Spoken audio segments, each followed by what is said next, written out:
Here we go.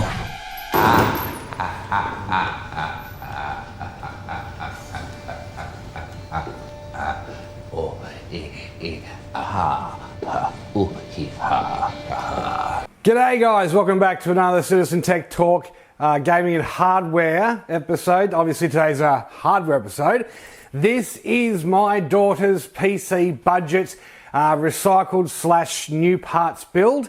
And yeah, it's coming up to Christmas Day, so I had promised her that by Christmas Eve that she'd have a PC to play on. So today we're going to be putting all of this into this case here. Now guys, you get to see the case shortly when I'm doing the build. I'm going to have a top-down camera so you guys can see how actually I'm building in the case, lying down on the actual table.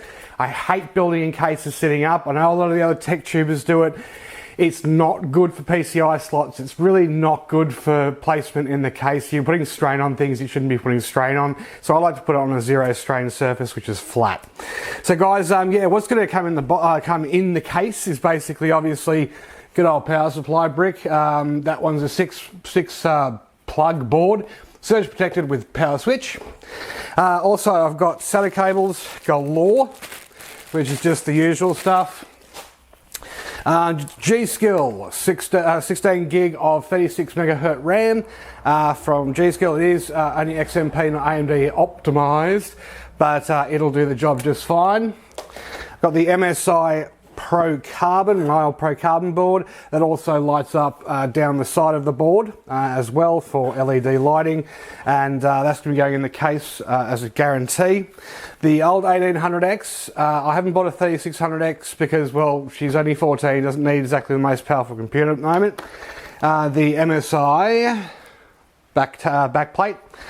And moving across, got the Tiamat 7.1 V2s, like I've got it in my rig already. I've got the Deep Cool RGB 5 volt converter because the AIO, the EK240 AIO needs 5 volt for the pump head, as well as the Jupiters, the Lian Li Jupiters, which are fantastic. 120mm high CFM fans, also RGB. Once again, the inverter is going to help with that as well. And daisy chainable, which is fantastic. The Devastator 3 keyboard and mouse combo.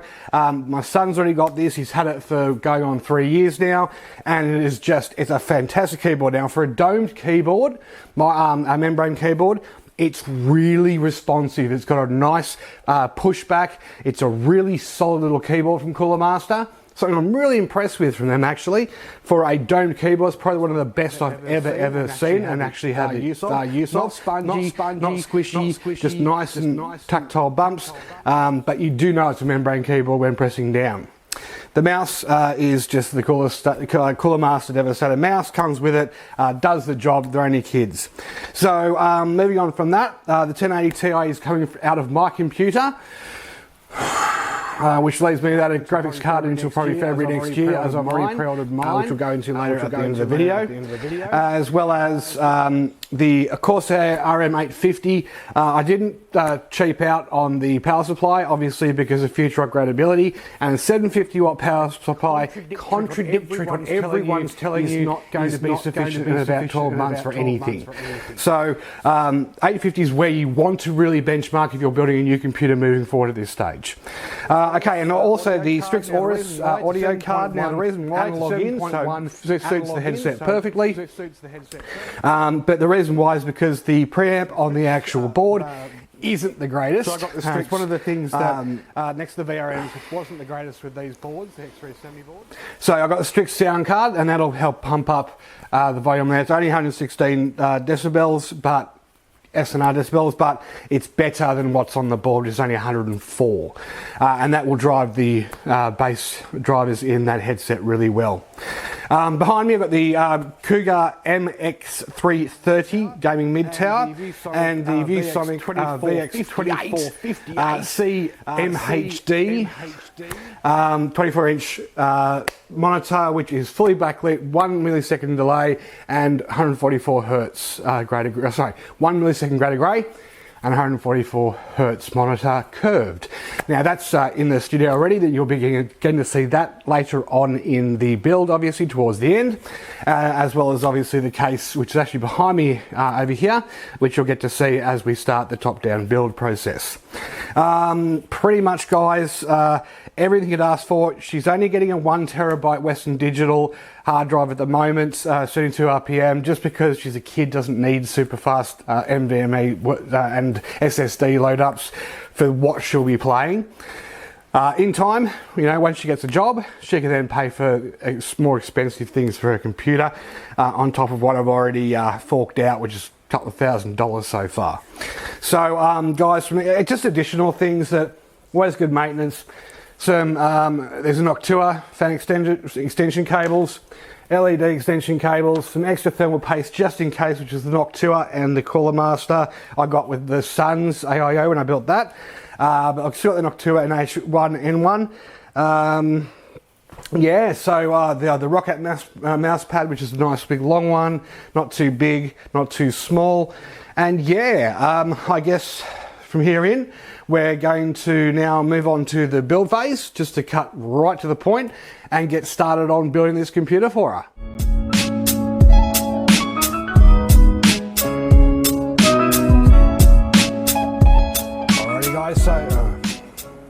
Alrighty guys, so let's get started. First things first, always, I know a lot of people like to put their RAM in first.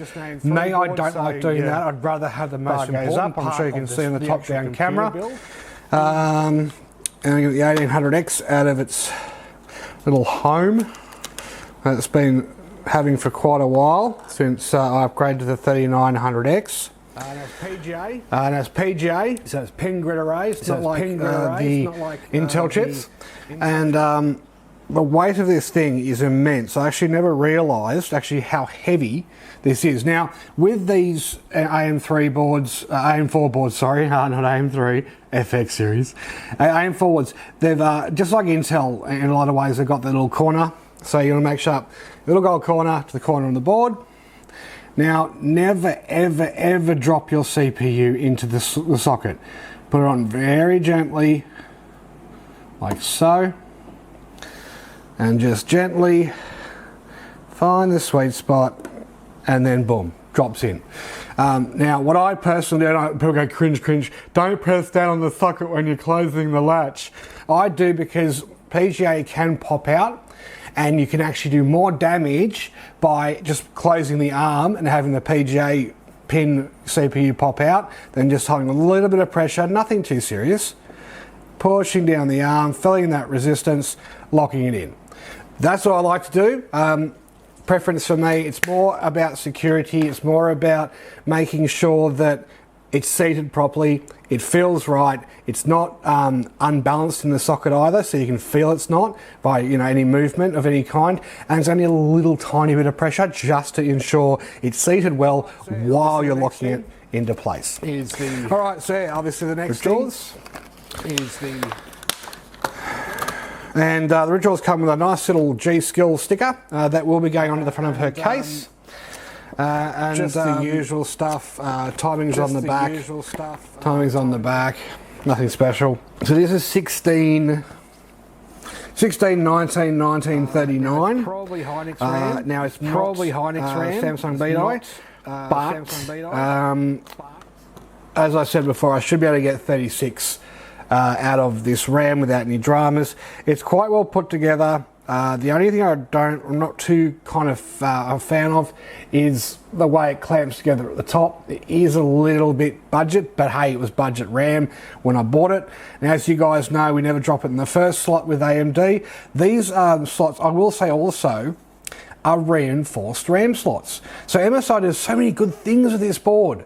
The thing they did fail on was obviously the addressable RGB 3-pin instead of 4-pin, and the VRM, it's just not that good. If it was, this board would have been absolutely bang on. Now, the titanium has worse VRMs than this board, and the titanium was a $500, $600 board when it first came out.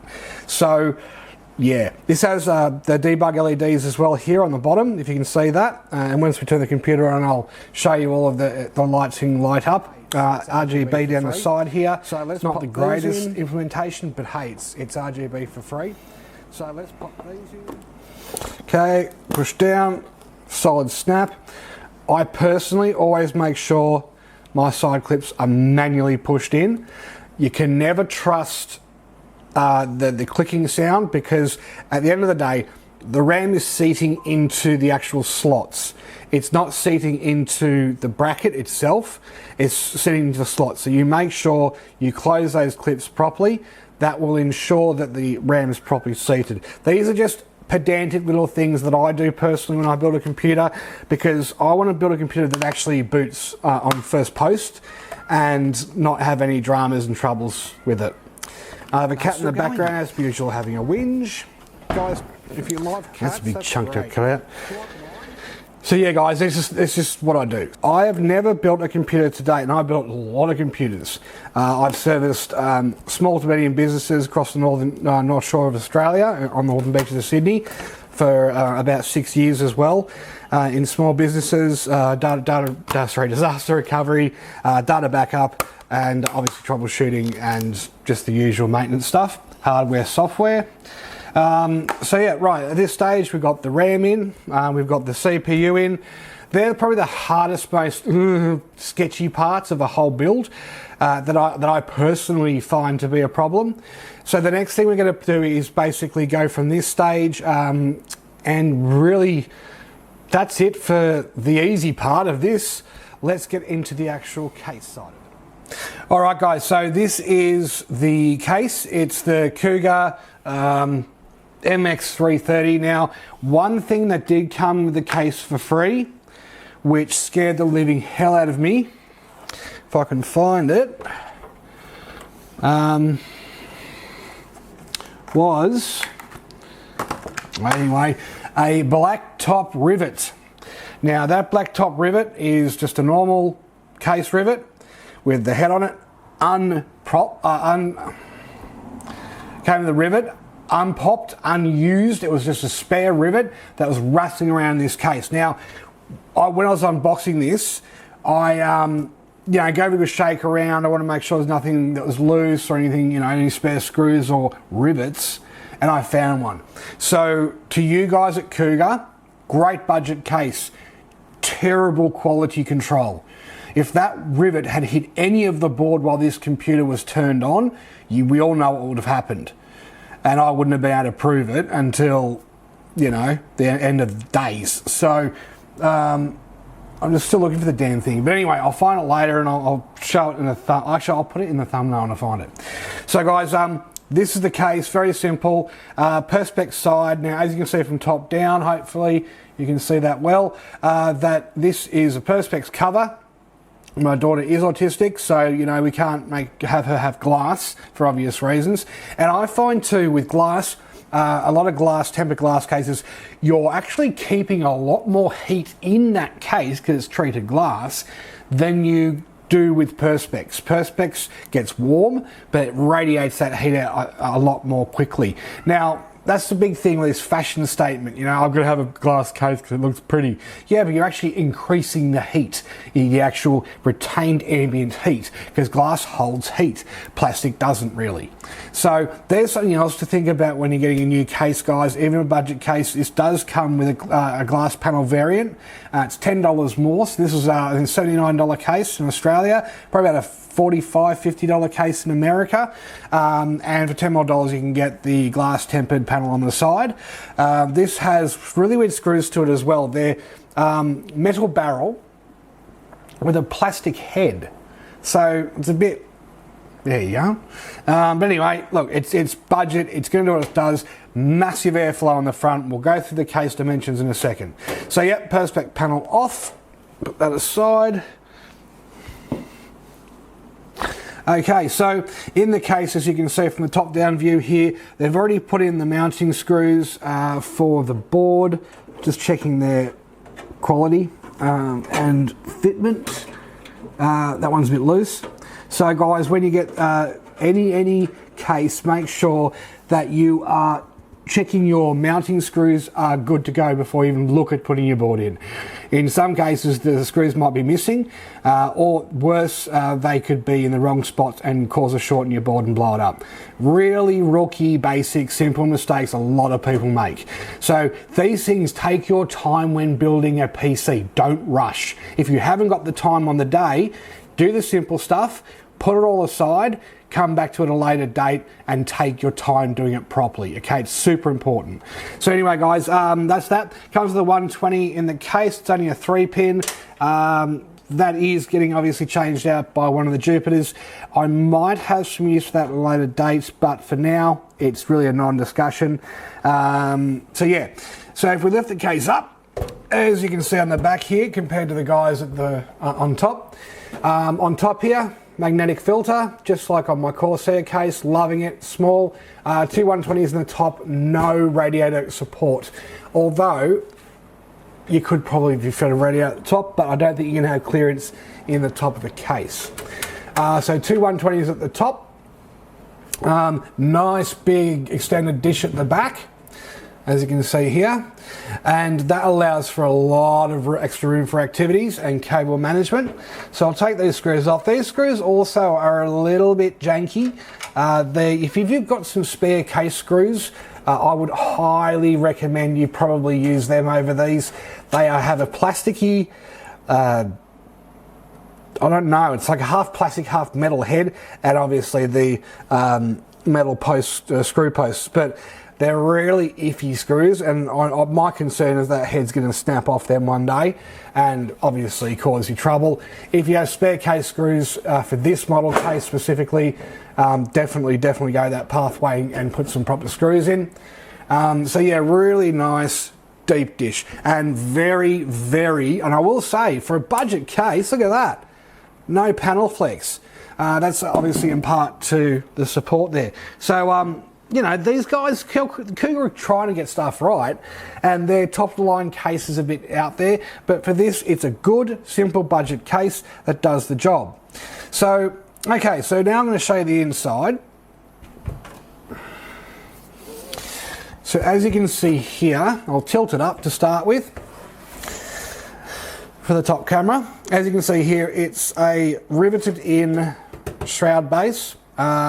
Bit disappointing. I wish it was removable for obvious reasons. There are a couple of holes in the bottom here, and here. I'm not too sure what that would be for, maybe water cooling, but you wouldn't want to water cool a case this small to start with. Well, at least I wouldn't think you'd want to. Yeah, very basic design. On the back here, you've got to take off this whole panel to release your plates. It is a bit annoying, but hey, you know, that's the design they've gone with. These are also, unfortunately, pop-out plates. They're not replaceable. So if you want to have a really nice looking back of your computer, be very careful in which plates you're taking out first. Otherwise, it's just going to be unfixable, unreplaceable. There was, though, in the bag, an extra plate. So I don't know what this plate is for specifically. It came in the bag. It's zip ties, all the usual screws, but obviously screw your motherboard down on. But yeah, it did come with a replaceable plate, and obviously fixes in to the mechanism on the side here. Not too sure why they've done that specifically. And it's something that I'll eventually work out when I'm about 80 years of age. So anyway, okay. So yeah, that's the back of the case. That's those things covered. We've covered the top. Now let's have a look at the front I/O. Now from the top down, you should be able to see the power button. Nice tactile click. It's not mushy. It's not spongy. It's tactile. And it's got a nice feel to it. You know you've turned that computer on. Now on the back here, let's undo all the cables. Now they're all restrained very professionally with a cable tie. Right. And also a rubber band. a free rubber band. I can flick it at the kids. I know, I'm joking. Maybe at the cat. I mean, no, I'm really joking. I'm kidding. Maybe. All right, anyway. So at the back here, we have USB 3, usual everyday plug. We've got USB 2.0. What? Pull it down a bit lower. We've got USB 2.0. We've got USB 3. And a really weird ribbon cable design, if you guys can see that from top down. It's horrible. I guess good space saver, I guess. It's an attempt at something innovative. Obviously all of your plugs for your motherboard, as well as your second USB 2. Cool. Very simple, very straightforward. Guys, it's about 96% humidity here today in Australia, and it's been running all day on top. Hence why I'm sweating, and we have the air conditioning on at the same time. It's actually not sweat, it's dew point. So yeah, in a nutshell, very simple case. Show you the back quickly. Very light as well, very light. Simple, right? Lots of cable tie straps, which is really good in my opinion, everywhere. So you've got them absolutely everywhere. Bob's your uncle, Fanny's your aunt. You've got 3.5 mounting points here. One, two. Yes, there's only two, but 3.5 SSD mounting points on the inside here or on the back, doesn't matter. You've got your your floppy hard drive, or storage, additional 3.5mm SSD caddy at the back here, which is a 2 slot. And yeah, you can fit your 3.5 into that, as well as obviously a second hard drive, which we're going to do now. And I can't reach. Can you please grab me, bub? Right there, the big hard drive. And 3 days later, she gets the confidence to bring it over to me. All right. She doesn't want to get on camera. All right, so yeah, this also has the locking pins at the end. Let's see how effective they are. Now guys, I know this is going to probably be a bit of a common sense thing, I'm going to say, but make sure you got your hard drive in the caddy the correct way. So many people put it in back to front, and they wonder why my caddy's broken. It doesn't work. It's not the right size. It is. You just didn't apply a bit of common sense. And don't worry, you wouldn't be the first. You won't be the last. Now this is really tight fit, which is a good thing, I guess. There we go. Gee, that's hard to get in. And at the back here as well, it's got I guess seating nubs for the back screw holes as well, and you can screw them in on the sides here as well. So it's pretty cool. I like that, and I'm going to secure this in just for the sake of being professional. All right, guys. So yeah, I've popped the flat topped screws in the side of the caddy. Now there are different screws obviously you'll get in every single computer case, and the screws that you want to use for your hard drive brackets are these ones. Now it's probably hard to see, hopefully it's focusing in, I can't really see from here, but they're the flat top, looks like it's got a wash on it, screw, yeah? And they're the ones, they'll sit as flat and plush as possible. So when you pop your drive back into the caddy, the screw thread and type the screw thread and type is the right screw for the hard drive to fit it in. On the back here, just a typical SATA hard drive, nothing new, nothing spectacular. So yeah, let's try that again, guys. Nice, easy, simple. So there's a second cage down the bottom if she ever wants to put in a second hard disk for some crazy reason, or some kind of storage device, don't know. More importantly, she'll probably be doing the SSDs on the inside for display, or the back here as well. It's transferable either way. I would personally put them in the front, but anyway, she doesn't need that right now. Okay, so guys, what we're going to do now is we're going to move all these cables out of the way. Oh yeah, by the way, I'm going to By the way, I haven't even showed you the front of the case yet. So it is a single fitted panel, mesh all the way from top to bottom, honeycomb on the inside. There is a mounting panel here which is built in. It's not very strong, but it is for the fans, or in our case, the EK240 AIO. Whether I'm going to be able to get the fans and the AIO in front is probably not going to happen. So what I'm going to have to do is I'm going to probably have to put the fans on pull out the front of the case and have the radiator on the inside of this panel. It's not a great implementation. Even for a budget case, it's not a good implementation in my opinion. Something that I think you guys might agree. It's a bit silly and something that does need addressing by Cougar in future. I certainly won't be buying another Cougar case in future until we start getting some better quality control from these guys, including rivets that aren't even riveted. Oh, here it is. Right, so this will be going in the thumbnail. Cougar quality control. Get your stuff sorted out, guys. That is a full rivet. And that's death of a computer right there. All right, guys, so let's go and let's get the motherboard in. But firstly, I'm going to pop out this fan at the back because we do not need that right now, and we will not be using it in this build. AIO.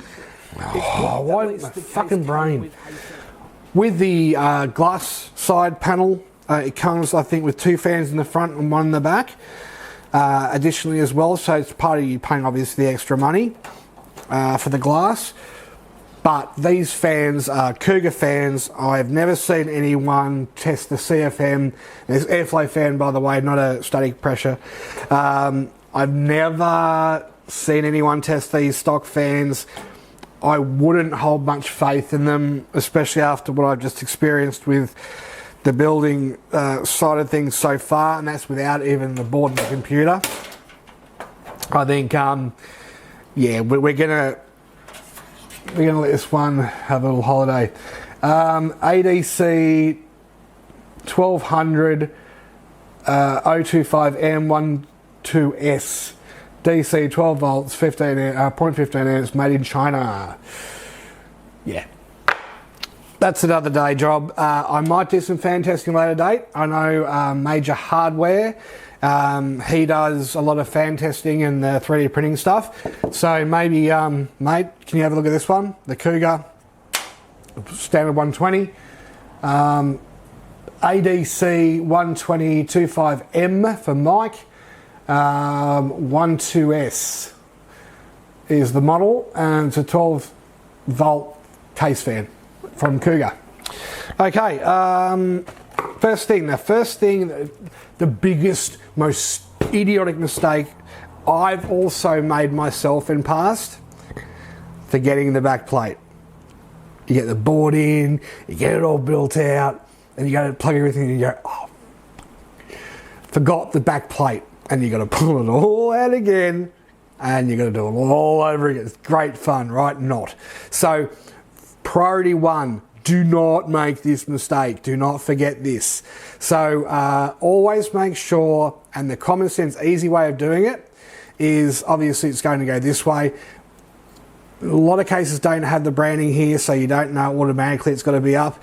Always have your jack ports at the bottom, towards the bottom of the case. Heading towards the bottom. Can't go wrong. Doesn't matter what case it is, the audio will always be at the bottom of the back plate, never at the top. Okay, and as you can see here too, yes, a PS2 plug.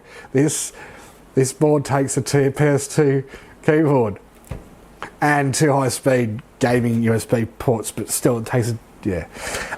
And that's one thing with this board as well that I didn't like when I got it, was that when I was trying to do overclocking or get the RAM overclocked or whatever, and I had 3466 RAM, so it wasn't a problem. It overclocked fine, yada yada, but I was obviously trying to go to the next level. And once again, the memory control isn't the greatest, the board's not the greatest for overclocking. It's a good little board. It does what it does, and it does it well, but it's not like my Crosshair board by any stretch of the imagination. But yeah, I had a problem with overclocking the CPU, and I couldn't get it to work. Like, it just, obviously crashes or shuts down or locks up, and then you reset it, and then obviously you take the battery out of the motherboard, wait 10-15 seconds, and then start the whole process all over again with a reset BIOS. So I've learned some lessons from that one. MSI also with their LLC. 8 is their bottom, and 1 is their top. So they do it back to front compared to Asus or Gigabyte or ASRock, where their highest number LLC is their lowest power overload. So MSI, seriously, have you not learned anything since? Your boards currently in the X570 aren't very good. Your X570 board sucked. What are you doing, guys? That board was spectacular. If it had, that would have been the best board on the market if you guys had not cheaped out on the VRM. You've even got LED lights to show your debug. Like, come on, you even did that. Didn't need the whole number, thing. You've still got the lighting. That's awesome. That's all most people needed. More importantly, VRM and memory controller. It's the only thing, and obviously the additional 4-pin power for the motherboard. If you guys had just chucked on those couple of extra things, this would have been the best-selling bloody board of the X370s. If you followed through with that with the X470s, it still would have been the best-selling bloody board because you got the RGB right, everything else was right about it. The audio, you could have maybe done a more higher variant, not the titanium, but the carbon Pro audio or something like that with the better audio instead of Supreme. Oh, is it Supreme FX? I think it's Supreme FX. Anyway, because that's where the Crosshair really won out. All right, so that's that. We may as well just make sure everything's out of the way. Now I'm going to reach forward. Get rid of the foam off the back of the board. We do not want that in the case, unless we want to burn shit. All right.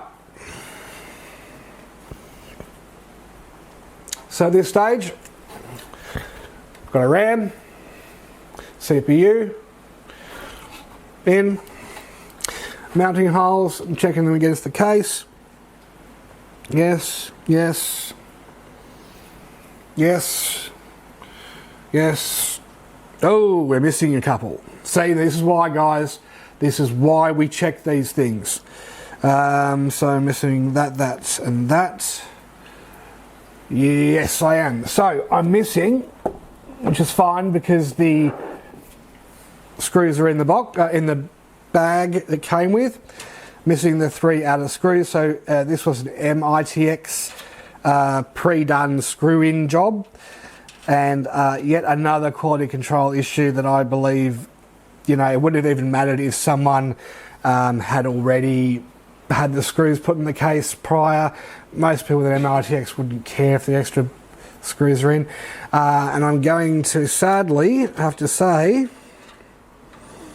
I also need pliers to screw these in with. So the tooling isn't... Oh no, that one's okay. The first one was a bit of trouble. Might change out the different ones. Try that one first. Oh, okay.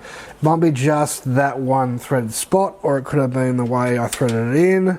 Human error is always a possibility. Yeah, not the easiest, but ow, ow, ow. Yeah, I know. Get those pliers. Make sure it looks good, CTT. But this is a budget build. This is not anything as expensive, nowhere near as expensive as mine. So, and that will do fine. Like they're grounded out there. Yeah, they're properly in place. There's no dramas.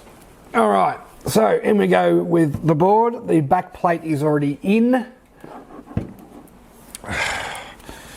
Okay. Let's drop it in. Gently. So we don't drop boards in. I've seen some of these tech tubers, and they just drop the goddamn thing in. Oh, that'll do. Or they bounce the board around, and geez, it aggravates the living piss out of me. Because at the end of the day, we all know they didn't pay for those bits of hardware, and obviously I did. So I don't want to treat the hardware with any disrespect. Now with the back here, you're going to make sure this is all real nice and snug. Everything's neat. There we go. Extra bit of movement. And there we go, mounted. So everything's popped through the back here. I'll show you guys in a moment. Obviously I can't show you from here. And let's get these board screws in. So the board screws are not your flat tops, your little washer tops. They are your hex heads, yeah, with the flange or the washer head, whatever you want to call it. And they are the correct screws of the board. Make sure you're getting all the right size ones, because in these packets you'll sometimes get a mixture of the right and wrong screws. For example, oh no, that's just more of the hard drive ones. In this case, it's very clear which screws are used for what. In other cases, you're going to have little tiny screws. Okay, you're going to have two of these, but one's going to have a deeper thread, a fatter thread than the other, and that's always going to be a problem for you. Yeah, you're going to go, oh, why isn't that fitting into the board? Well, if you look at the threads, one's fatter, one's thinner. This is for your back plates to screw your plates in, and this is for your board, which is the thinner post on the screw. So always keep in mind, keep a very close eye on that. If you are not a confident builder like myself, read the instructions. Don't feel stupid that you're doing that. There's nothing wrong with that at all. You're going to get it right first time instead of second or third time, where you have a probability. So yeah, there we go, screw one. So what I like to do, guys, is I like to find the center of the board as best I can. My methodology too, guys, is always start at the outer and work your way through the board. So there's one here, one here, one here. That centers the board, yeah? And it makes sure that the board is centered, so all the other screws will automatically line up because they're already centered in the case. It's a great way of doing it. It also equalizes the pressure across the board when you're screwing down. So if there's anything that's a bit iffy or airy, it'll work itself out and settle itself in and ground out. All right, guys, so after a little bit of a break and a bit of fiddle around with daisy chaining fans and RGB connectors and not getting correct connecting equipment hardware in the box with the deep cool 5-volt converter, luckily, me being a tech guy, I had stuff in boxes and it's all worked out just fine. I had to get a 4-pin JLED to LED 4-pin connector from my toolbox of goodies, as well as obviously a 4-pin male-to-male connector to then run into the cable that is meant to run into that does run into the connector, proprietary connector in the actual deep cool unit with the SATA coming off the other side. So deep cool, get your act together. Not everybody has tiny little thin pinned connectors on their motherboard. That's for an LED strip, not for a motherboard. Motherboards have straight standard post pins. So massive screw up there, and if I was a customer, anyone but me, I'd be sending the product back. If you've ever seen a 4-pin fan connector, so if you've ever basically seen a 4-pin fan connector, that's what it is, with four female in pins for an RGB strip on the other end. That's all it is.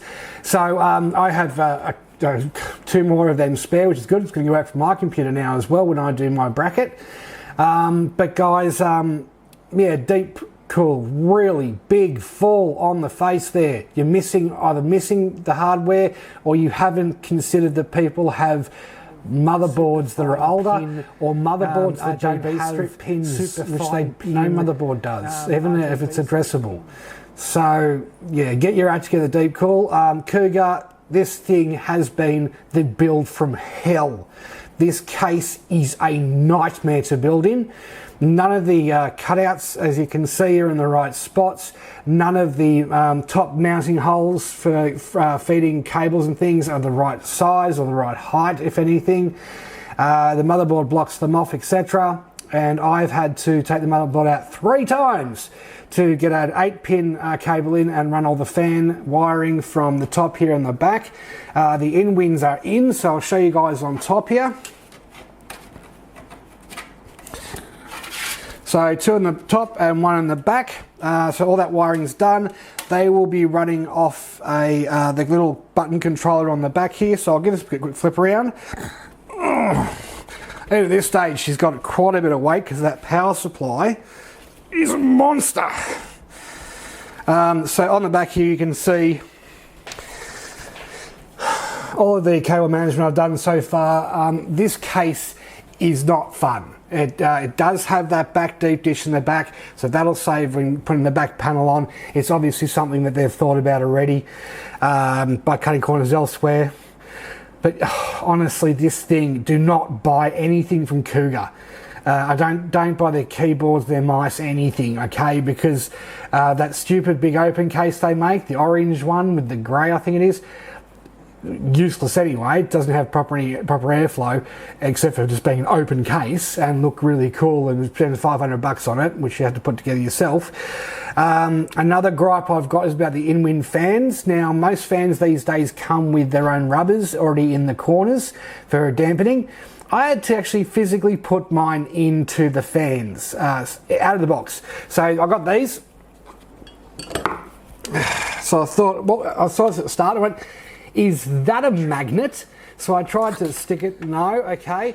Is this just one big strip? How am I going to stick all the dampers in the thing? Yeah, come out with a pair of scissors. So anyway, in the end, I picked them up and moved them around, and as you can see here, they come out with the center punched out and the pieces punched out. They're sticky on the back and rubbery on the front. So I had to manually put these in one after the other, and it is a pain. The fact I've got a whole strip left over out of 2 strips already used, unless you want to dampen both sides of your fans, you don't need the extra strip. But look, at the end of the day, that should have been done from the factory, so it's really something I'm not impressed with. Just nothing to add to this nightmare from hell build. I'm going to call it the Joker build from Batman, because my daughter's opted for purple and green. So I'm going to call it the Joker build, and it's been a joke to build in. So yeah, it's a bit of a kind of a sad set of circumstances, which leads to the same outcome of pain in the neck. So anyway, that's pretty much that. I'll show you inside the case from here, guys. Top down view. Pretty much, yep, we've got the RAM in, the fans in, all the power supply is in, all the cabling's done, cable management's done for this case. That's all I could do really. This, by the way, the reason we're running 2 8s and 1 6, that goes for the saw card, the strict saw card.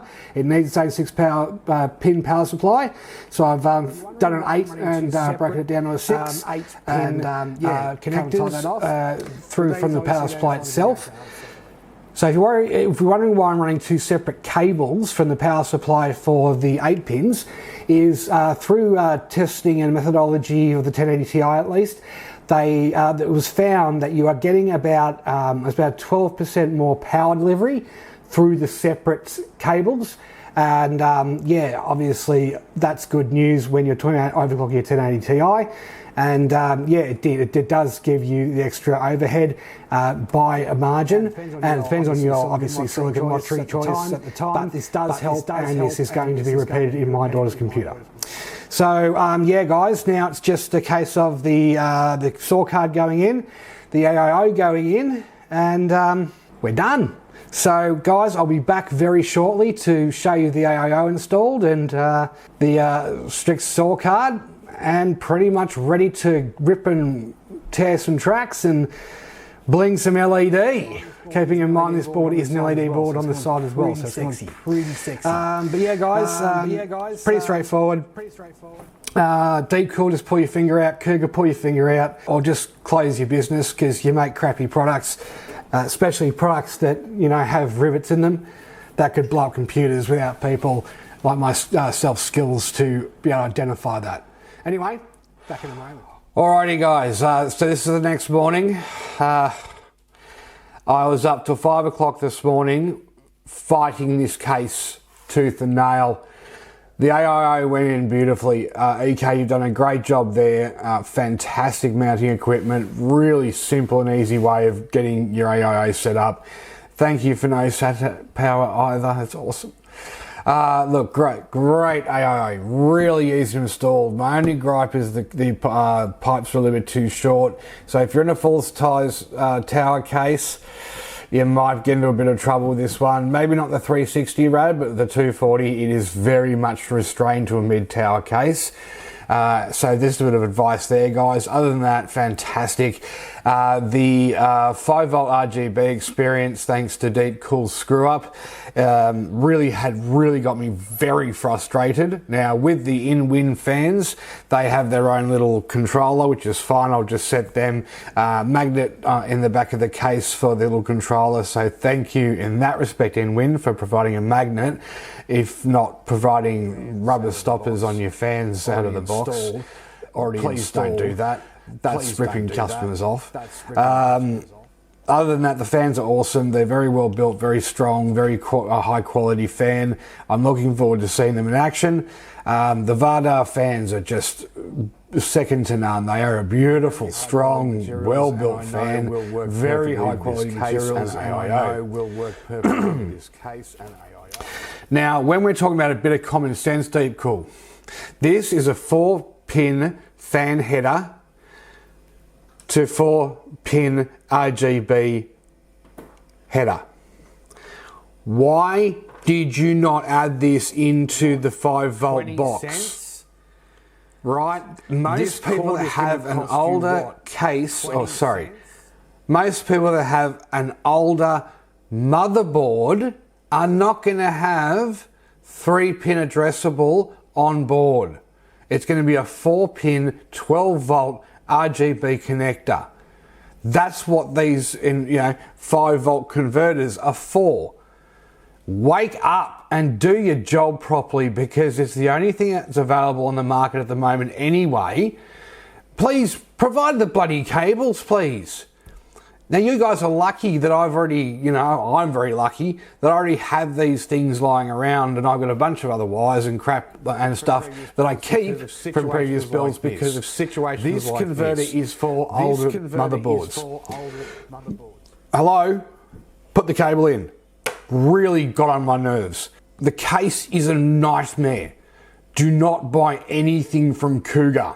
Don't buy their mice, their keyboards, don't buy anything. None of the cutouts were in the right spots. The only redeeming quality for this thing is the back panel, and maybe the Perspex front, and a little bit of advice I'll give you about glass in a second.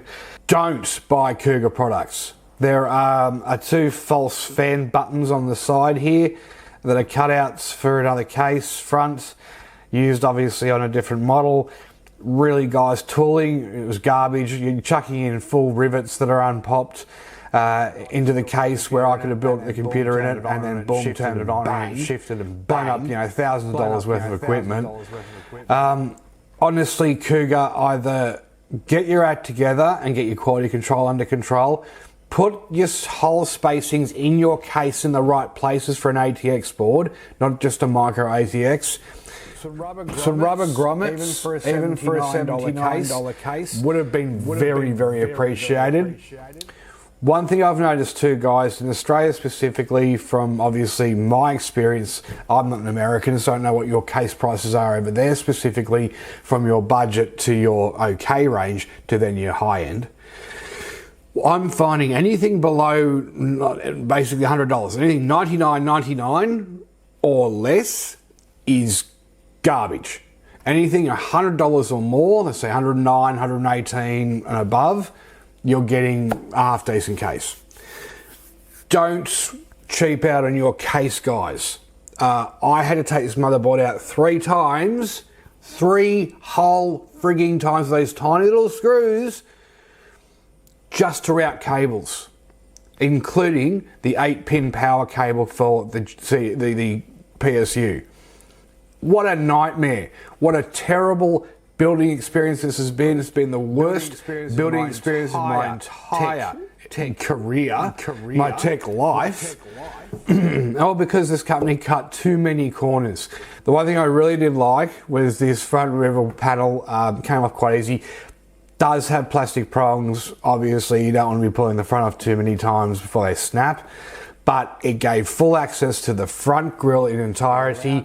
It allowed me to get the VADA fans easily and mount the AIO on the other side very easily as well.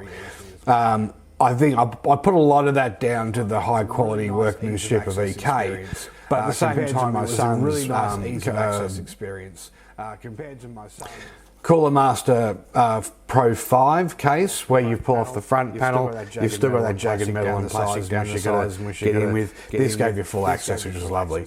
I don't like the front way in which the case has been set up, where you've got basically a very flimsy bit of tin where your fans and radiator meet up or marry up. I had to use the longer screws provided as well, so that's a very, very important thing that EK did provide that most other AIOs don't. So EK, you're doing a great job. Maybe just in a nutshell, the case is put together, all the 5-volt addressable, waste of your time, don't do it. Just get RGB fans if you're going to get them at all. Addressable crap, it's just such a waste of time and a hassle. It's going to look pretty, blah, blah, blah, but it's a nightmare. Just, especially in an older motherboard. If you've got an X570, you probably don't have to worry about this, but for anyone with X470 or backwards or a Z390, just don't waste your time, guys. Especially when the manufacturers don't even include the correct cables for you. It is what it is. The case is built. I've double checked everything. I've cable managed everything. Everything's been checked, done, finished. Alrighty guys, hope you enjoy the B-roll.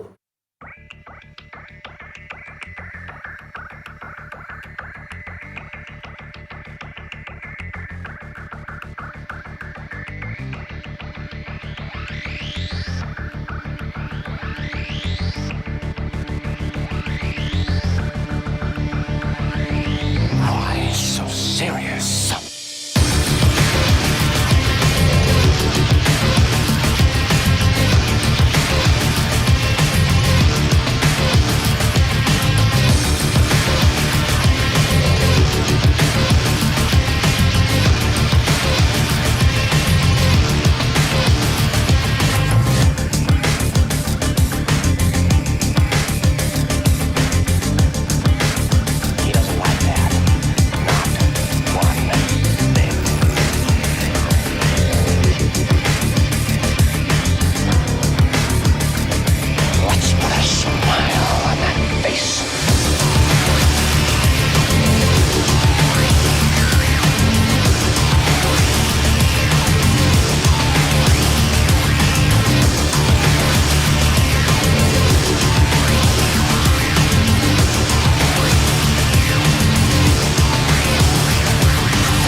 goes off crazier than usual.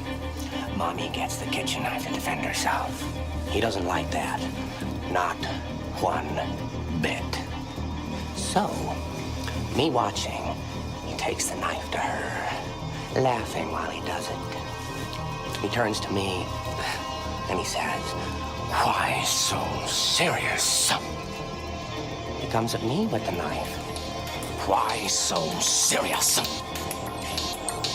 He sticks the blade in my mouth. Let's put a smile on that face. And why so serious?